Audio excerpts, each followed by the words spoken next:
Welcome, everybody, to another episode of Shake Sales. Today, I've got Nikita from Maildoso. We're going to jump into all things email deliverability. It's going to be an action-packed 10 to 15-minute episode. It looks like I coordinated my shirt with Nikita's background, his painting there. So, I did it for the fans here. So anyways, Nikita, welcome aboard. Let's jump in. First of all, what does Maildoso do? Okay, yeah, thank you for having me. In short, Maildoso is a cold email infrastructure company. So to send emails, you need to have actual mailboxes that will, send those emails and a lot of stuff around that. Mm-hmm. So we automate this domain setup, mailbox setup process, and make sure emails land in inbox. Love it. So we're going to dive into how to get your emails to land into the inbox / deliverability. I'm so excited because I can just now, we get hundreds of emails a day. We have 50,000 users using our platform. Of like, give me an email deliverability. I'm just going to send them this episode. So you saved me a bunch of time. But before I jump in, so there's a shift that has changed, right? In the last maybe 1 to 5 years, that's going away from mass emails from one email address, right? Like Google has technically, if you're a G Suite or Google Workspace user, you can send 2,000 emails in a day. But good luck trying to get more than 50 to 60 out of per day in 2024, 2025. So really, really big problem. And then the other problem is like creating friggin' emails. I mean, we do outbound sales at Mailshake and other companies. Man, like I just went and created like 50 emails and I had to warm them up and all this stuff for the next 6 months. It took me like a half a day to get this all done, right? It's just a pain in the butt. Luckily, Maildoso is here. So anyways, not a plug for specifically for Maildoso, but really a plug for like, if you're doing cold email in 2024, 2025, you need to set up multiple email addresses. All right, let's go. Let's talk about inbox, how to land in the inbox. Okay. So a few advices. And by the way, we have a cold email deliverability guide on our website. It's literally in the menu. We covered all the details there because we send millions of cold emails every single day. We see exactly what's working, what's not. We have customers that getting hundreds, close to 1,000 positive replies each day, and we consult some of them. So we know exactly how to land an inbox all the time. And there is like a few things that you can do on your campaign setup, of course, and then a few things that you also need to do regularly, like check your mailbox health, because Google at some point, if too many people clicked on spam button, they can decide, okay, whatever you send from this mailbox, I will send straight to the spam folder. And we call these mailboxes as burnt mailboxes. You can easily recover them if you just stop sending cold emails, keep warming up for 1 to 2 weeks. They always recover, and you can keep, sending cold emails from them. But it's important to kind of monitor their health, because you just might not realize that half of your mailbox is burnt, and then, it's just pointless to kind of to waste leads and stuff. So this is important one. Of course, at Maildoso, we automate this process, but also you can use other tools on the market to do this, like Glock apps. MailReach also have a great tool for inbox placement tests. This is a very important aspect. Regularly, like just, at least a few times a week, check your mailbox health. Also, you can also do it yourself. Just send an email from your mailbox to your mailboxes on Google and on Microsoft, and see where it lands. Just regular email, something neutral, like, hey, how's it going? That's it. And see where it lands. If it lands in inbox, that's fine. If it lands in spam, it means it's burnt. This is a simple test. anyone can do. So I want a quick question on that. So if an email is burned, do you recommend just moving on, or do you recommend trying to warm it up and fix it and fix the deliverability? Yeah, you can recover it. It's just like it takes only 1 to 2 weeks to wait. You have to keep warming them up, but they will recover in 2 weeks. Always recover. Like I Cool. haven't seen any case. Like there was like a couple where it took like 4 weeks, but in 99% of the cases, it's 1 or 2 weeks. Cool. Yeah, so this is important aspect. Also, the things connected with your email copy, of course. So the spam filters, they analyze content of your emails, and then basically, if you send HTML emails, I have bad news for you.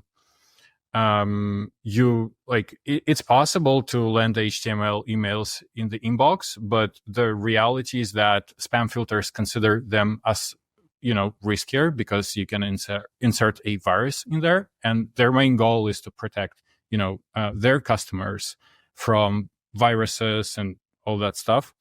So but just basically switching to plain text format, meaning no HTML, no open rate tracking, you will drastically increase your chances to get into inbox.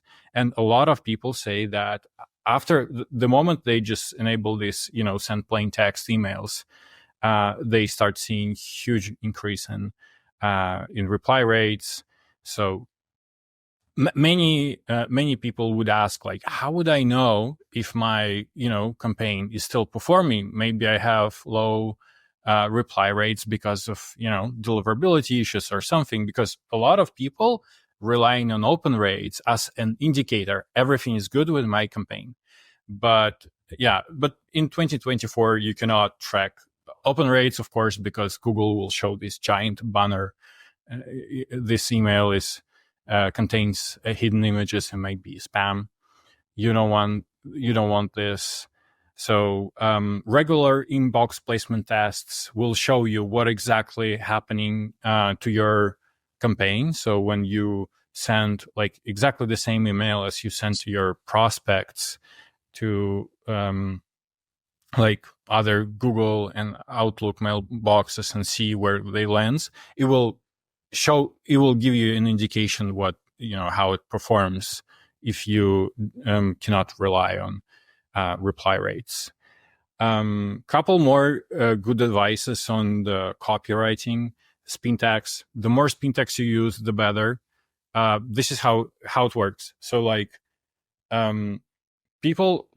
you send unsolicited emails, so naturally some people will click on spam button. They even if you send like your newsletter, they click on spam button even in these cases. So but they will click on spam button, and then Google and Microsoft will spin up their machine learning algorithms that will identify what's common between those emails that were marked as spam versus emails that weren't marked as spam. And what they're gonna do, they will find a few keywords in your emails. They use machine learning, nothing crazy, but they will find a few keywords in your email copy, and they will start banning all emails. Like whatever you send will land in inbox except emails that contain those keywords. And as long as those keywords in your copy, it will not perform. So the best way to kind of outrun it is to always have a lot of spin tags. This way you guarantee that even if they bans like add certain keywords into their filters, at least some percentage of your emails will land in inbox.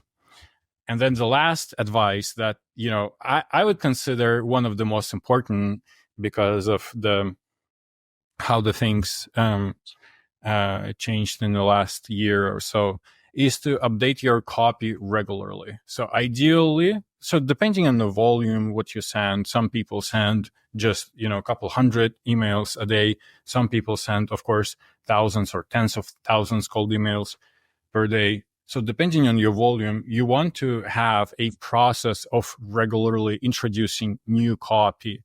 And it should be like a completely new copy because spam filters, they become smarter. Eventually they pick up a pattern in your emails and you want to have like something fresh. But luckily you can use AI for this. This is a, very fast process. Just,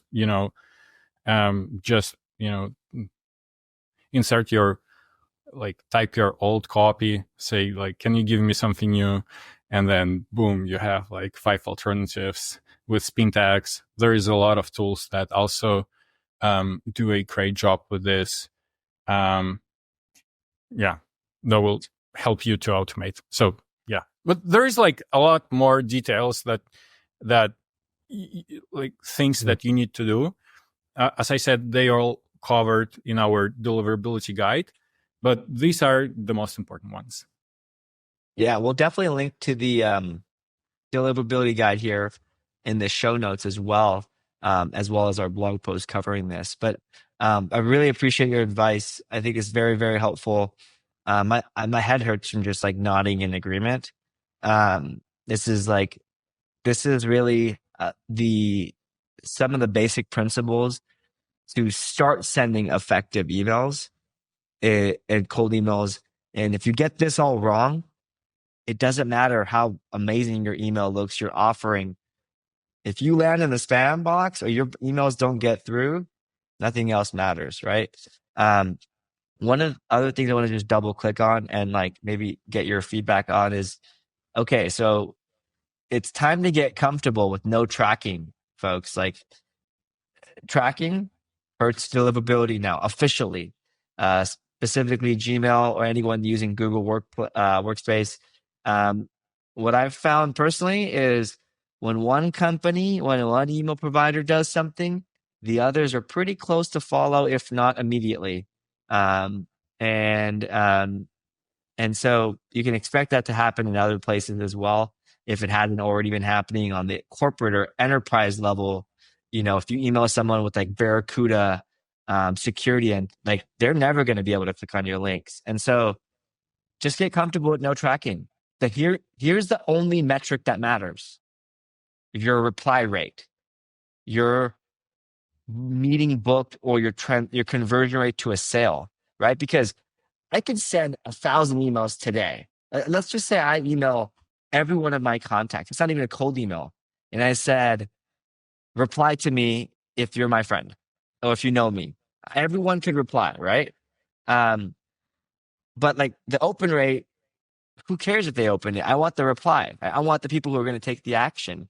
If I said, hey, everyone, like buy my service and no reply to get a free link and no one replied, well, like it makes no difference if everyone opened the email. So just get comfortable. What are you thinking? How do you look at tracking in general these days?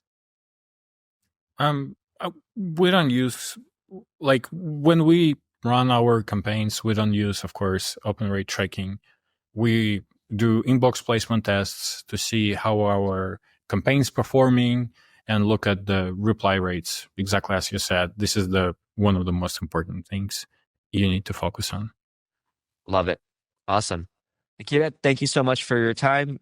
I think we got like 15 things we need to all do in our emails. I got to go look through mine and, good reminder to change up your copy every once in a while. Uh, and we'll link to the show notes. And again, where can people follow along, learn more, buy your service or your product? Sure. Thank you for inviting. It was a interesting conversation.